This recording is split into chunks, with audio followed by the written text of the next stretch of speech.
नमस्कार। चलतु माटीदीपरे आउ एक संगृहीत कहानी शुणा। कहानीटीर शीर्षक सरनानी।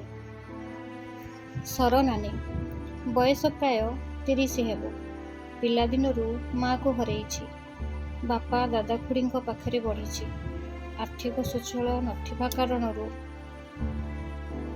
से निजे नवम श्रेणी पाठरे डोरी बांधिदेला। बोध हुए दारिद्र्यर कसटी पथरे निजकू बेसी दायित्व संपूर्ण कर घर आम घर ठारू 2 घर छड़ा। से मो ठारू ढेर बयस बड़ हेले भी आमे बहुत सांग हूँ। घर को जितेबले गले से किछि ना किछि काम करुथाए।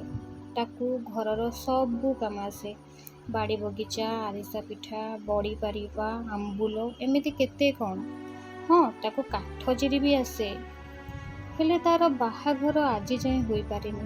तार दादा झील ताठारू बयस सान हेले भी से 2 वर्ष हेब बाहा हेलानी। किंतु सरनानीर कला रंग ता बाहाघर पई बाधक साजिछि। गला रविवार दिन पेपर पढ़ुथिबा समय रे रूपचर्या हेडलाइन टी देखि पढ़िबाकू लागिली। हलदी, बेसन, गुलाब जल मिसाई लगेइले कुआडे चेहरा रे चमक आसे। पेपर पढ़िबा सेटिकी बंद करी सीधा चलिली रोषेई घर को। गोटे गिनारे हलदी बेसन मिसाई सरनानी पाखकू गली। सीधा ता हाथ रे धरे कहिली, ने आकु लगा।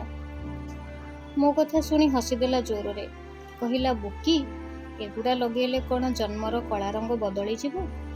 किछि दिन पर सरनानी बहुत खुशी रे आम घर को आसीथिला। ता हाथ तियारी आंब, बरकोली, अमला, तेंतुली आचार सबुथिरु टिके टिके नेकी आसीथिला। खाऊ खाऊ पचारि देली, एते खुशी कौन पाई कहूनु। टिके लाजेकी कहिला, मो बाहागर ठीक हो जाइछि। आउ अल्प दिन पर मो पर घर को चली जीवी। सुनिकी मते बहुत खुशी लागिथिला। पुणी पचारिली, ए बाहागर रे तू खुशीटी? हाँ लो, मु बहुत खुशी। जीवन रे प्रथम थर काहाकू बोऊ डाकिबी। मो सासू कौन मते स्नेह करिवेनी? मु सबू काम करदेवी से कहिबा पूर्वरु। सरनानी बाहा होई ता शाशु घर को चलीगला। तार आ कौनसी खबर नहीं मो पाखरे।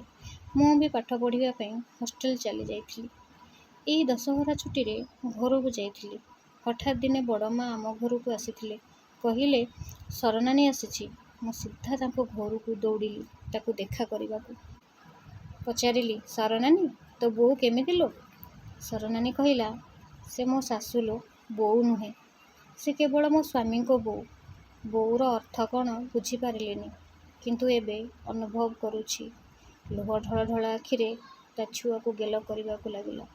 मु ताकू अपलक नयन रे चाहि रहिथिली। आशा करुछि कहानीटी आपनको भल लागिथिबो। रहुछि नमस्कार। कमेंट निश्चय करिवे।